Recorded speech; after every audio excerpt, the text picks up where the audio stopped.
The first steps is to accept the grants, which we have done. We have some requests for qualifications already sent out, so we'll try to get an engineer on board, and then they'll go into the design phase. So the sewer line project will probably be about a 2-year project. 6 to 9 months of planning, the design, and then actually get into the construction.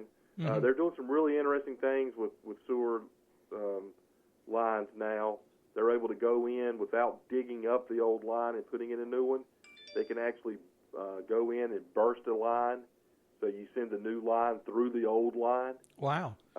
The technology over the last 15 years has really changed, and the easier you make it and the less expensive you make it, the more you can get done with a grant like this.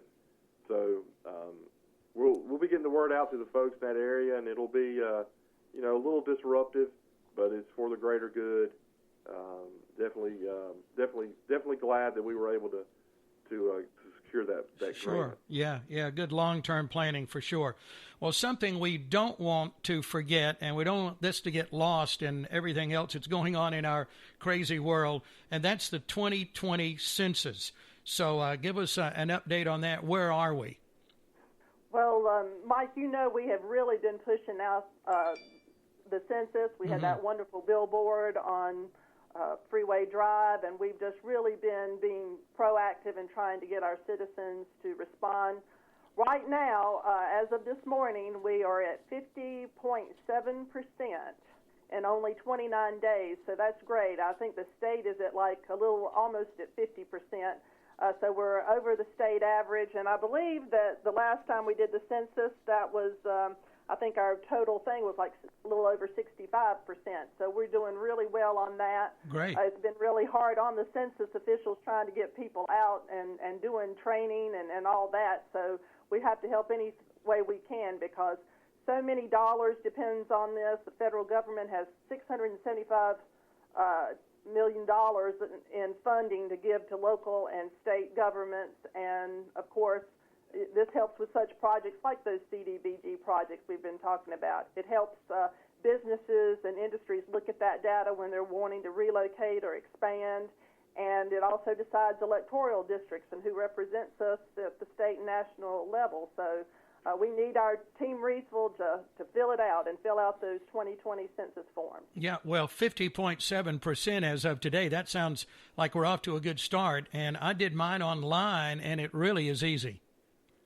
It really is, and I think we've had over 20-some% that have actually done it online.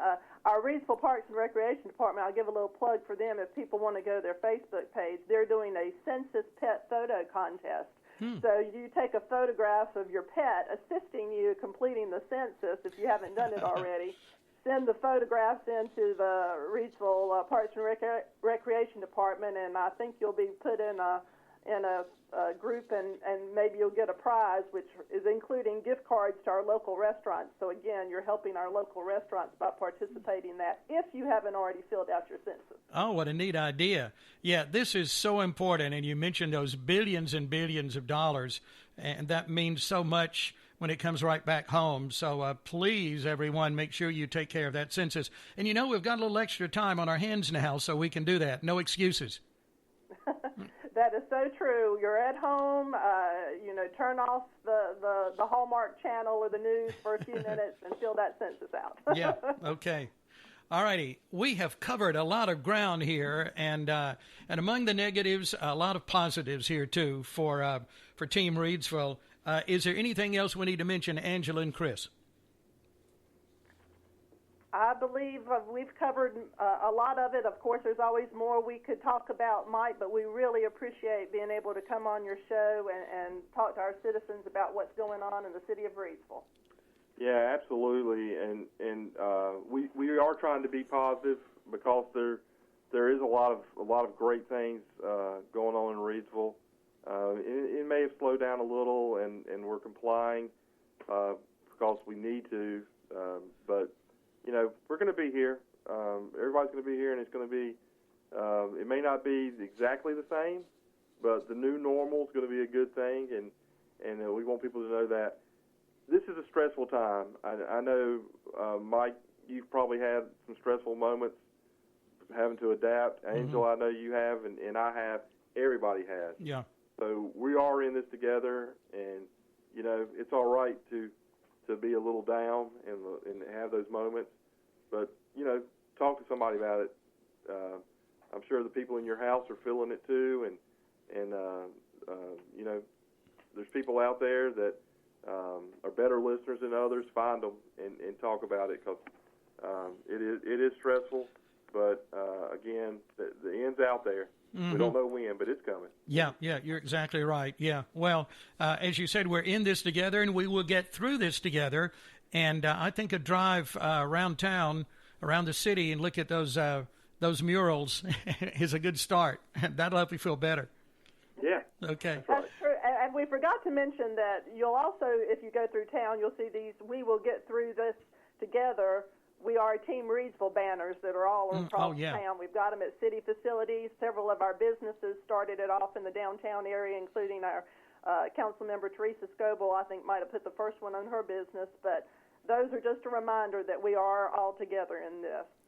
Well, thank you, Chris. Thank you, Angela, and your Team Reidsville for your hard work and going above and beyond during these crazy times, too. Thank you both. It's always good to talk to you. Have a wonderful week.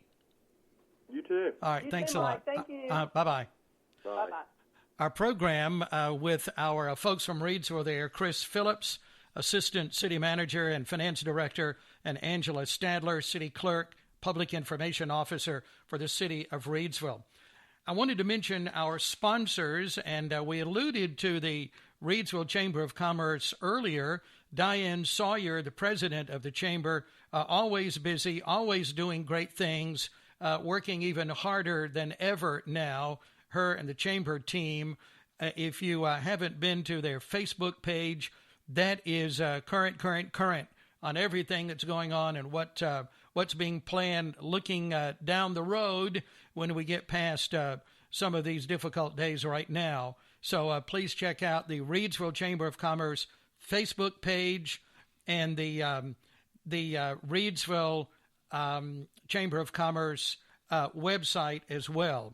You'll find a lot of good information there on a daily basis, updating that all the time at the Reidsville Chamber of Commerce. Thank you, Diane.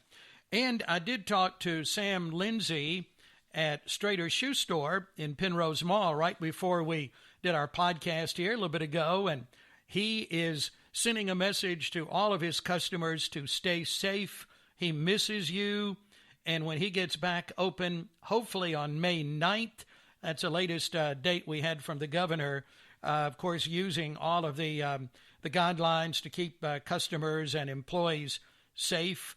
But when he does get back open, hopefully on May 9th at Stadler Shoe Store, the store is going to be filled with spring and summer inventory.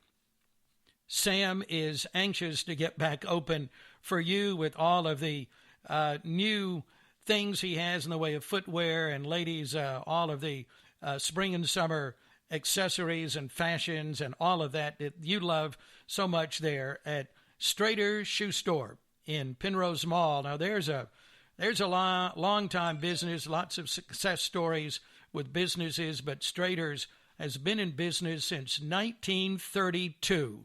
That says a lot right there, doesn't it? Stadler Shoe Store in Penrose Mall. Still closed right now, but hopefully planning to reopen on May 9th. We'll keep you posted on that as that gets closer. And Sam told me that Belk there in Penrose Mall is planning to reopen May 11th. So wishing all of our businesses the best and all of our residents too. You can get more information on what's happening, some of the things we're talking about today at reidsvillenc.gov and at riseupresville.com.